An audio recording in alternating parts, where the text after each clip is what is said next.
इस वक्त की बड़ी खबर ईपीएफओ पेंशनर्स को लेकर सामने आ रही है। घर बैठे ही अब से जीवन प्रमाण पत्र मिल पाएगा।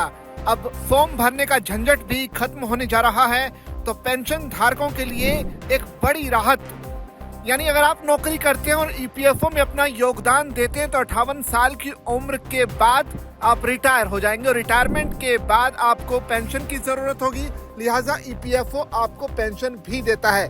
लेकिन उसके लिए जीवन प्रमाण पत्र की आवश्यकता होती है और उसी के लिए आपको ईपीएफओ दफ्तर के चक्कर लगाने पड़ते थे। लेकिन अब ईपीएफओ ने एक बड़ा कदम उठाया है, खासतौर पर पेंशन भोगियों के लिए, क्योंकि संचार मंत्रालय ने सोमवार को घोषणा करते हुए ये बताया कि इंडिया पोस्ट पेमेंट्स बैंक, यानी जिसको आप आसान भाषा में डाकघर भी समझते हैं, उनके बीच और ईपीएफओ के बीच एक बड़ा समझौता हुआ है। इस समझौते से पेंशन धारकों को बड़ी राहत मिलेगी। अभी तक पेंशन धारकों को डिजिटल जीवन प्रमाण पत्र के वेरिफिकेशन के लिए ईपीएफओ के ऑफिस जाना पड़ता था। हालांकि अब सारा काम घर बैठे हो जाएगा। अब ईपीएफओ पेंशन भोगियों को घर बैठे ही डिजिटल लाइफ सर्टिफिकेट यानी डीएलसी जमा करने की सुविधा मिलेगी। देश के किसी भी कोने में बैठकर बुजुर्ग एक क्लिक में अपनी जीवन प्रमाण पत्र जमा कर सकेंगे। अभी भी कई बुजुर्गों को फोन चलाना नहीं आता, तो ऐसे में वो लोग देश भर में करीब 1,65,000 डाकघरों पर जाकर भी अपना जीवन प्रमाण पत्र जमा कर सकेंगे। इसके अलावा 3 लाख डाक सेवक भी घर घर जाकर लोगों की मदद करेंगे।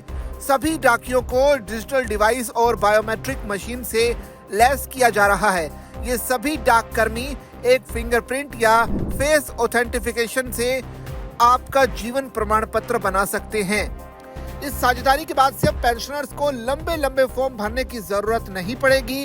उनका काम बस फेस ऑथेंटिफिकेशन टेक्नोलॉजी और बायोमेट्रिक वेरिफिकेशन करवाने से हो जाएगा। इससे उन बुजुर्गों को बड़ा फायदा होगा जो चलने फिरने में असमर्थ हैं। भारत सरकार इस सुविधा के लिए 1 रुपए भी चार्ज नहीं कर रही है। डिजिटल लाइफ सर्टिफिकेट जनरेट करना बिल्कुल फ्री है, लिहाजा आप कोई भी इस पे आपको शुल्क नहीं चुकाना पड़ेगा। वैसे डिजिटल लाइफ सर्टिफिकेट बनवाने की जो प्रक्रिया है पहले से कहीं ज्यादा आसान और तेज हो गई है। पेंशनर्स को सिर्फ आईपीपीबी या डाक विभाग से अपॉइंटमेंट बुक करना होता है, जिसके बाद डाकिया उनके घर जाएगा। वहां बायोमेट्रिक डिवाइस के जरिए फेस या फिंगरप्रिंट वेरिफिकेशन किया जाता है। जैसे ही पहचान की पुष्टि होती है, सिस्टम तुरंत डेटा भेजेगा और डिजिटल लाइफ सर्टिफिकेट जनरेट हो जाएगा। ये पूरी प्रक्रिया कुछ ही मिनटों में पूरी हो जाएगी। तो इस तरह से अब आप घर बैठे मुफ्त में डिजिटल लाइफ सर्टिफिकेट बनवा सकते हैं और इसी की मदद से ईपीएफओ आपको आपके रिटायरमेंट के बाद वो पेंशन देगा जिसके आप हकदार हैं। तो सरकार की इस नई स्कीम पर आपकी क्या राय है, आप कमेंट करके हमें जरूर बताइए और ऐसी खबरों के लिए बने रहिए जागरण बिजनेस के साथ।